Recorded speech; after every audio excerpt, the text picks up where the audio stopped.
Anjarakandy medical കോളേജിൽ dental വിദ്യാർത്ഥി നിതിൻ രാജ് ജീവനൊടുക്കിയ സംഭവത്തിൽ പ്രതിഷേധിച്ച് നടത്തിയ ഹർത്താൽ ഭാഗികം. ചിലയിടങ്ങളിൽ ഹർത്താൽ അനുകൂലികൾ വാഹനങ്ങൾ തടഞ്ഞു. അടൂരിൽ KSRTC ബസ്സുകൾ തടഞ്ഞവരെ പോലീസ് നീക്കം ചെയ്തു. കുണ്ടറയിലും ഹർത്താൽ അനുകൂലികൾ വാഹനം തടഞ്ഞു.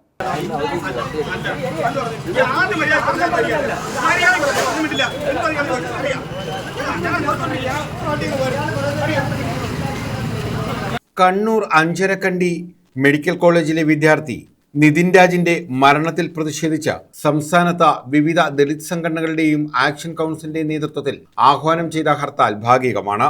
മിക്കയിടത്തും ഹർത്താൽ അനുകൂലികൾ വാഹനം തടഞ്ഞു. അടൂരിൽ KSRTC ബസ് സ്റ്റാൻഡിന് മുന്നിലായി പ്രവർത്തകർ വാഹനങ്ങൾ തടഞ്ഞു. പ്രവർത്തകരെ പിന്നീട് പോലീസ് ബലം പ്രയോഗിച്ച് നീക്കി. സമരാനുകൂലികൾ കുണ്ടറ മുളവനയിൽ വാഹനങ്ങൾ തടഞ്ഞു. തുടർന്ന് നഗരത്തിൽ പ്രകടനവും നടത്തി.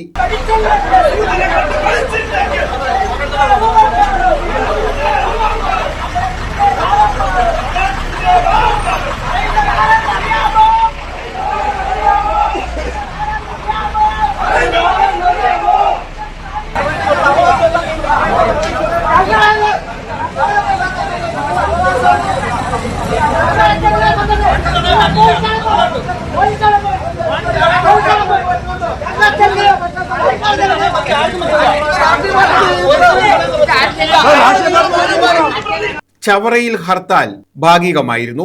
KSRTC സ്വകാര്യ ബസ്സുകൾ സർവീസ് നടത്തി. സ്വകാര്യ വാഹനങ്ങളും നിരത്തിലുണ്ടായിരുന്നു. മിക്ക വ്യാപാര സ്ഥാപനങ്ങളും തുറന്നു പ്രവർത്തിച്ചു. വിവിധ കേന്ദ്രങ്ങളിൽ ഹർത്താൽ അനുകൂലികൾ വാഹനങ്ങൾ തടയുകയും കടകൾ ബലം പ്രയോഗിച്ച് അടപ്പിക്കുകയും ചെയ്തു. ആലപ്പുഴയിൽ ഇത് നേരിയ സംഘർഷത്തിനും കാരണമായി. ആലപ്പുഴയിൽ വ്യാപാര സ്ഥാപനത്തിലെ ജീവനക്കാരിയെ ഹർത്താൽ അനുകൂലികൾ ആക്രമിച്ചതായി പരാതി ഉയർന്നു. ഇതിൽ വ്യാപാരികൾ പ്രതിഷേധവുമായി രംഗത്തെത്തി.